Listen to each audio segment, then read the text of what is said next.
So we'll switch gears back from the software, right? We'll talk a little bit more about the hardware.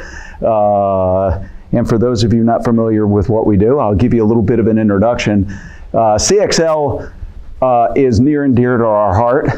As a little tiny organization, we don't get quite the exposure that the Intels and other people that work on CXL do. We were one of the original founding members of CXL. We've got guys that are deeply involved in the technical side of it. I would say we get probably some outsized references within CXL because our guys are really quite knowledgeable. And as I say, as a small company, you tend to not have the big voice, but there are definitely times they come to our guys and say, hey, we need some help on this issue or that issue. Okay. So we look at it, we call this the march of composability, and that the server itself is really just a bunch of Lego blocks, right? That, you've got processors, you've got memory, you've got drives, you've got accelerators increasingly, and you've got network cards. And today they all fit within the sheet metal of a given server, and you talk from one server to another over a conventional store and forward network. And we would say, okay, that's good.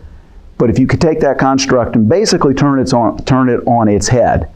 And what we've been able to do is we now have the capability of being able to route PCI. And we'll talk about that in a minute. And so we can turn PCI into both effectively an extension of that server. So we can take endpoints and we can attach them to physically separate servers. But we can also allow the servers to talk to each other over the same fabric. And it is a memory construct already. So a conventional network, the legacy networks today, in terms of composition, really do a nice job with storage.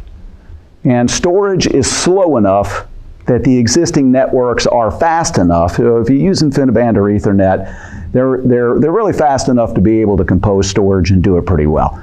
The storage industry, NVMe OF running over Ethernet actually runs really well. Now we run NVMe OF. We've written a transport to run this over fabric, what we call fabrics, and it's actually considerably faster. And back when Intel was selling Optane, it actually mattered, right? Because you had a storage medium which was considerably faster. And if you put it with an InfiniBand network or an Ethernet network, it hid the performance advantage of Optane. And so they found they couldn't network it, but with fabrics they could network it. And so today with fabrics, we touch into memory, and I'll talk about memory because we can actually do memory constructs, but it's not really the sweet spot for where we are. It's really around accelerators, GPUs, FPGAs, and the associated memory movement and storage movement into and out of those accelerators. But with CXL, we look forward to CXL because then it becomes really a dynamic memory environment. All right, like I said, we're the only routable PCI, right, and soon to be CXL network in the world. We do no translations. We do no bounce buffers. There's no kernel calls. Typically from GPU movement to GPU movement, it's one GPU to another. It could be a GPU to an FPGA. It could be a bank of GPUs to a bank of FPGAs like they're doing at San Diego Supercomputer right now. And so you don't have to go back through. Think of it this way. People would say, well, it's like an RDMA. It is, except it's not an RDMA, it's a DMA anywhere in the network. So there's no bounce buffers. You can write directly from processor to memory. So I use this slide. It was presented last year at Hot Chips, CXL Consortium, and there was a couple of different vendors, and it's really quite good in terms of separating speeds of memory. And it would say, all right, so if you look at memory tiers today, this is where you think it is. This is where most of the industry would say, look, you got register cache and main memory, which is all attached to the CPU.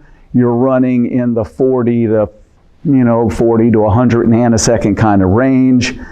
The operating systems, everything is aligned to be able to support the tiering around this, and it all works really well. There are people we know of that are trying to do what they would call disaggregated memory, run it across InfiniBand. They're getting 2 to 4 microsecond sort of latency. Right? You have to be really desirous of large memory to be able to do this. It's slow, and but we know there are players that do it, and then of course you get to storage. Now what we say where it really is today is this, right? That we can actually run the same sort of disaggregated memory concept. We can just do it a lot faster. Instead of being 2 to 4 microseconds, we're in the 500 nanoseconds to a microsecond and a half. Right? Processor number 1 can write to the memory of processor 2. And so you can do these constructs. Now, there's 2 caveats, as we like to say, to the model. Caveat number 1 is we tell people, remember, you're on the I/O bus, you're not on the memory bus. So the speed, right, it's not 100 nanoseconds, it's going to be 500 or it's going to be a microsecond. Right? That's caveat number 1. Caveat number 2 is there is no cache coherency. So if you're not careful, if you don't understand what you're doing, if you're writing directly into another processor's memory, there's nothing that's going to protect you. So you can overwrite things you don't want to overwrite. Right? You can cause problems for yourself if you're not careful, because there's nothing that manages the memory for you. You have to do it yourself. And number 2, you have to have ownership of both ends. And so in certain cases, particularly the financial services guys, right? You mentioned the financial services guys. They'll do just about anything to get a couple of nanosecond advantage. And they do own both ends. And so this becomes really interesting to them that they can do this. In fact, if it's hard, that's even better for them, because then it's hard for their competitor to do it. And so, it becomes an interesting construct for them. But we get asked a lot, the HPC community in particular would love to do this, but in a lot of cases, they don't own the application code itself, so they can't really deal with the memory problem, and they certainly don't own both ends. And so it's not a very good solution if you're running an off-the-shelf software. Okay, you guys probably know all of this in terms of CXL. It's built alongside of and on top of PCI. The 2 constructs run side by side. With the key aspect now of CXL memory, right? One of the really key aspects in servers today, a lot of times people are adding a second processor, not because they actually need more processor, it's they want the extra memory. And so you want to be able to get a group of more DRAM that's attached to that secondary processor. The speed to get to the secondary processor through the UPI or through the Infinity Link is typically 150 to 200 nanoseconds. So the design goals for the CXL community has been to effectively make remote memory via CXL look like at least the performance level of getting out to secondary memory. So the design goal has been to get to 170 to 250. We're not quite there yet. From the performance testing that we've seen, it's close-ish, but it's not particularly there. But it'll get there, right? This is a lot of people working. So one of the key benefits of CXL is to move memory to a serial link, and so it becomes a processor to controller communication. Let the controller then manage the memory that sits behind that. The key advantage is becoming the controller now manages the memory. You can use different kinds of memory types. And the 2 sort of constraints that people talk around is I can either get a lot of memory and or I can get cheap memory. And the controller can manage that. So you could take fast memory and just put a lot of it, or you could use a lot of cheap memory. And the controller can manage that. And once again, the goal has to be, for the construct to really work, the goal has to be that access time to CXL memory needs to be roughly equal to the access time to getting to secondary memory. And like I say, there's lots of work to make that occur. Probably take some time, but it will certainly occur. So the 4 effective stages that we see the development of CXL with memory. You're starting to see servers now that are coming out with what's called CXL 1.1, and it works within a given server, and so it's a CPU to memory controller construct. And so you'll have memory cards, you'll have various formats of things that will put memory behind this controller, and again, you'll get much more memory and or cheaper memory that you can put there. Servers are just coming out now, controllers are coming out, testing is going on. So in the late 23, 24 time frame, these things will start to become, we think, pretty widespread. Next step will be with CXL 2.0. It introduces the notion of one switch. And in a lot of cases, people will put the switch out near the memory. So you could have a separate memory box. And you can connect it to one or more servers. It's probably going to be 2, 3, 4 servers, a smallish number. And we'll start with pools of memory. So you'll put a couple terabytes, let's just say 10 terabytes in that box, and you can allocate a chunk of it to a given server. More than one server can use the pool, but individual discrete chunks go to one server and the other servers can't see that chunk. With 2.0 plus, some of those chunks can now be shared. So more than one server can be using the same chunk of memory. So you could use it to pass messages, you could use it to share memory, right? You could do a lot of interesting things when you get to the shared pool. And more than one server, again, cache coherency built in, so it will help manage, right? Make sure that people don't overwrite, and it keeps, if there's 2 servers, it keeps them both coherent with that memory. And then finally, the goal for us as a company is to get out to fabric, we'll call it fabric memory, where you introduce more than one switch, and so you can have multitudes of servers connected to variety of memory, and now you can share this memory quite easily. Time frames that we're seeing, CXL 2.0, 24-25, looks like a lot of the roadmaps now are lining up for CXL 3 or 3.1 in the late 25, early 26 time frame. Any questions on that?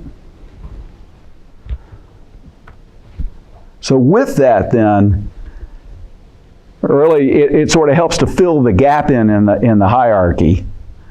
And now CXL memory, let's call it the CXL with expensive memory, right? Just much larger chunks of it, all right? And let's say we hit the design goals and we get into the 200 nanosecond kind of range.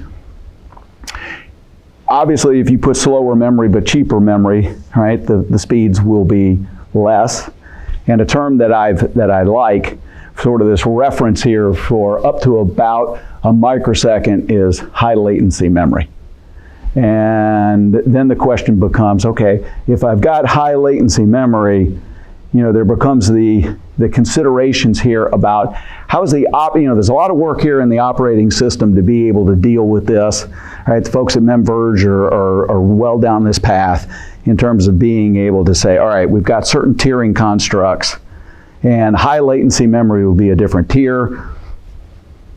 And we see there will be a tension between the desire to share. If you look at particularly the big cloud players, they see this desire to share big, huge pools of memory because it's going to save globs of money, because they're going to take memory out of a rack at a time or a row at a time. And a lot of our design team comes out of Sun Microsystems. They were doing rack scale memory, but with very expensive sort of solutions. And our guys would say, the more it becomes exponentially more difficult to keep cache coherency. So 4 servers is infinitely more complex than 2. And most of our guys, and it seems like people would tend to agree with us, the more things you're trying to keep cache coherent, the more difficult it will become. And so sort of the notion of, I'm going to try to keep an entire row of 200 servers cache coherent. Okay, I won't say never. It's probably just not likely in the near term. We'll just say that.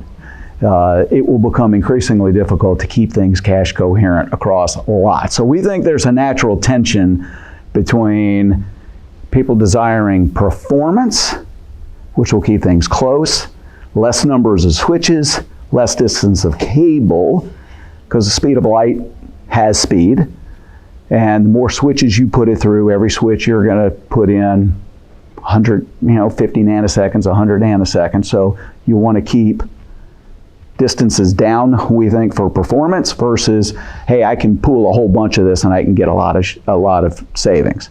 So this, as CXL develops over the next handful of years, this is going to be one of the natural tension points, we believe. We think it drives the notion of zones. So storage, because it's relatively slow, can be shared across a huge number of servers.